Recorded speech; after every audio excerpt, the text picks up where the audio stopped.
Good Wednesday morning and welcome back to the Livingston Parish News Morning Show. My name is McHugh David, publisher and editor of the news. Appreciate you joining us this morning. If you're watching this live on Facebook, thanks for that. If you're listening or watching this later, we do upload these shows to www.livingstonparishnews.com/podcast. You can check them out there at your leisure or watch them on Facebook. You know, we do save this video there as well. Check it out when you can during the day.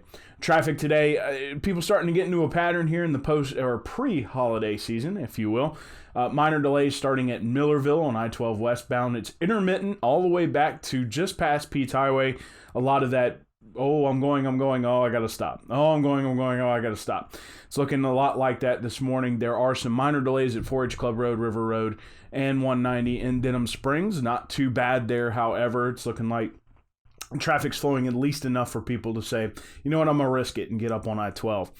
There are minor delays in and around Live Oak, Denham, and Walker High Schools, especially Burgess and 447, Highway 16 in front of Denham Springs High School, and Highway 16 at Springfield Road heading out of North Watson. So please keep that in mind. Heavy delays in those areas as folks are dropping their kids off. It's currently freezing. It's 32 degrees.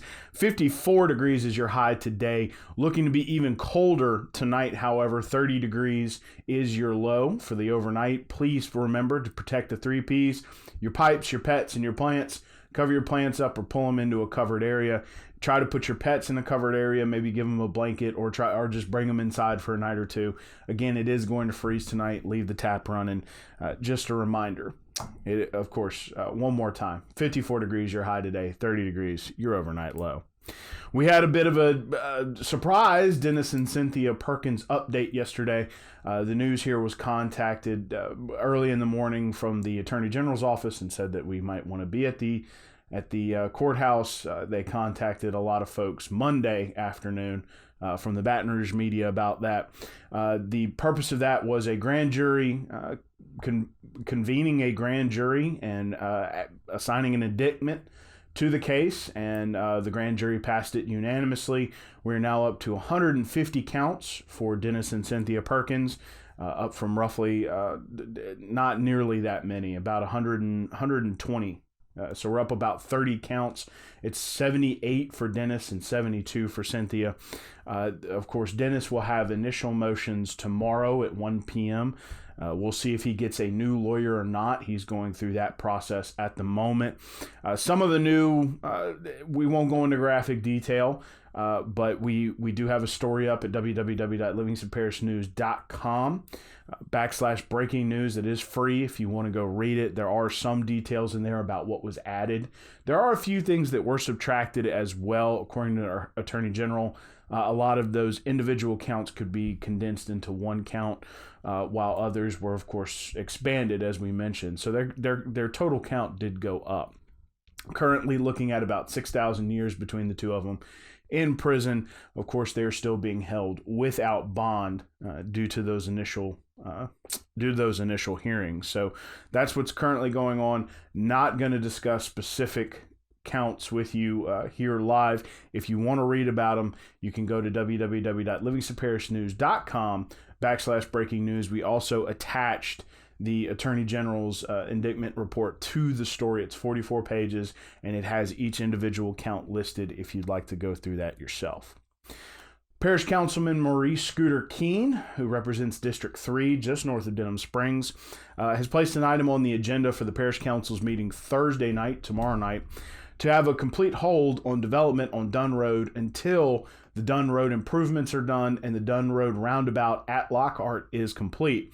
According to Mr. Keene, all these new developments that are coming along continue to delay utility relocation and continue to delay the start of the project. We're still waiting, or those who live in the area are still waiting for Ward 2 Water to have an open shot to relocate their water lines. And of course, they're having to kind of redo the whole path through the area because of the widening that's coming. What is happening with Dunn Road is that they're widening it, overlaying it, and attaching subsurface drainage, or installing subsurface drainage. I dropped my pen. Installing subsurface drainage on both sides of the road. It is currently an 18-foot road. It will be widened to between 22 and 23 feet. So it's going to be much wider than it is now. But it's going to take time, and still waiting for those. Again, the water relocation, the gas relocation was just bid out by Walker, so it could be several months before any residents in the area start seeing any shovels moving, any dirt moving, any equipment. And of course, the utility relocation for the roundabout at Dunn Road and Lockhart was just completed, so it could be some time before you see dirt moving on that project as well. Mr. Keene is not looking for any more delays. He doesn't want to stop these projects, but he wants to get the road done and overlaid and widened. So long as new subdivisions begin development, there are problems with having, the ability to tie into current water lines, especially if they move them, not sure where servitudes are going to finally land because of the way construction works, or right-of-ways. So there's a lot of questions anytime construction begins on a subdivision, and Ward 2 water isn't going to start moving lines if they have to start tying in people at the same time. I'm not entirely sure how that part of the process works. We're trying to get more into that.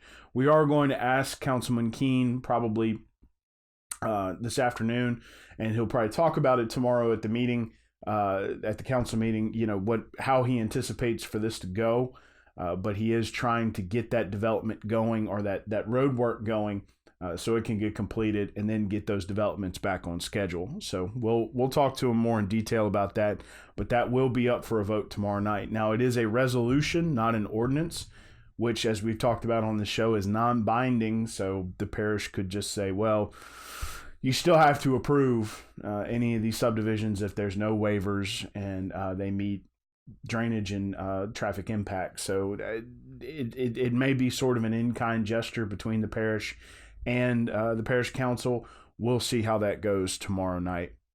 The school board accepted the curriculum supervisor position that was proposed Monday night at the budget, athletic and budget committee. That this position was in 2011. The school declared a financial emergency due to statewide budget cuts to the education budget and their funding. This was a position that was cut, and then one of the HR department supervisors was then moved into a dual role where he worked within curriculum and in human resources. Well, the school board now, or the central office now, has the money to reestablish two separate supervisor positions, one in HR and one in curriculum. The board, or the committee, established the HR position solely on Monday night, but they had to have a full board vote to establish the curriculum supervisor position on Tuesday night, which they did last night. It'll cost the school system about an extra $36,000 a year, but it will put those two separate, and they will be allowed to complete their duties. Currently, Mr. Steve Van Pran was the one doing both of those jobs, and he was unable to do both of them to the fullest extent. So they're trying to keep him in HR to do his full list of duties, and hire someone to do the full list of duties in curriculum. So that hiring was completed that position was accepted last night. Now they must advertise for someone to fill that position. So we'll be keeping an eye on who they use to get in that office. The Live Oak High School Eagles football team has their football coach, Mr. Blaine Westmoreland, who is a graduate of Live Oak High School, spent a few years at Albany as a head coach, is now the head coach at Live Oak. He was a coach under Brett Beard there during Beard's tenure. He will now be elevated to head coach. And of course, as he describes it, it's his dream job to coach at his alma mater. So he'll be looking to get those kids ready and in shape to go up against their former coach next year, and try to get back on track in 4-5A. The Lady Cats soccer team is on a 8-win streak. They continue to impress and continue to win. So congratulations to them. They do have a very talented freshman. And so if you're interested in soccer, the Lady Cats are doing very well this year, as well as the Denham Boys. And of course, you can check out that information at www.livingstonparishnews.com. /sports. Also a reminder, we're getting back into basketball, pre-Christmas basketball. A lot of games played last night, especially Live Oak boys and girls, as well as Doyle boys and girls. Some thrilling games against St. Helena. The Doyle girls took care of business. However, Doyle boys had to pull out the win in overtime. So congratulations to them, but you can read all about Live Oak basketball and Doyle basketball at that web address I just told you about, www.livingstonparishnews.com/sports.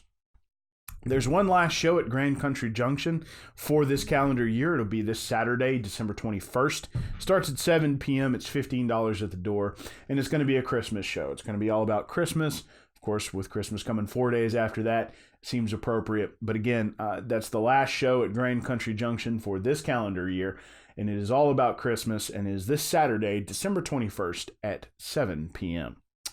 One last time with your traffic, please remember that delays are starting at Millerville. They're relatively intermittent. It's that whole, I'm going to get to go and then I got to stop. So roughly back past Pete's Highway, but it does look like that's keeping people off the surface streets. Looks like traffic is flowing. There's only minor delays at 4-H Club Road, River Road, and 190 in Denham Springs. You're looking at folks filing away from those larger high schools. That'd be Denham, Walker, and Live Oak. There's still some delays, 447 and Burgess Avenue. Still some delays on 16 in front of Denham Springs High School. And of course, relatively heavy delays coming out of Watson as folks are not only filing out of the high school area, but getting on the road to go to work. Minor delays on 64 heading into Central. However, if you do take a left on Greenville Springs, you will run into traffic. A reminder, it's currentently freezing, 32 degrees. It is 54 is your high today. 30 degrees your overnight low. So please remember, we're going to be below freezing now. Protect your plants, your pipes, and your pets. Cover your plants up or bring them in a covered area. Same with your pets. Try to keep them warm. Bring them in a covered area. Bring them inside. And please wrap your pipes. Leave a drip going on the end, maybe in your guest bathroom faucet or something like that. Try to keep it running at a small drip overnight just to keep that water flowing. It's when it stops that's when it's freezing. When it stops is when it freezes. There we go. One last time, my name is McHugh David, publisher and editor of the news. Appreciate you joining us this morning for the Livingston Parish News Morning Show. We will be back at you tomorrow morning, probably with some more Parish Council pre-gamer as we talk to Mr. Keene about his plans for Dunn Road, as well as a few other items on the agenda. Not a very big agenda for tomorrow night, though. I think they all spent enough time talking about the budget at their last meeting in that last meeting in December on the 5th. And they'll be looking to get in and out before the Christmas holiday. Just a reminder, over the 2 holiday weeks, that would be Christmas and New Year's, probably only going to be doing one show on Monday. There's not a lot going on in terms of sports. There's a few tournaments. Not a whole lot of lifestyle stuff going on, especially after Christmas. So we'll be looking to build up some good content for you for some shows at the first of the year. If we do 2 shows, it'll probably be Monday and Friday of both weeks. But we'll talk more about that on Friday as we finalize that schedule. One more time, thanks again for joining us this morning. If you watch us live, we appreciate that. Please remember, you can always check these shows out, www.livingstonparishnews.com/podcast. They are free. We have audio and video versions there. We're on Facebook, Twitter, LinkedIn, Instagram, and YouTube. Mention our website quite a bit. It's www.livingstonparishnews.com. You can also get an app for that. And we are once a week in print on Thursdays in a magazine style. Thanks again for joining us. We hope you can stay warm today. Please try, and we will catch you tomorrow morning.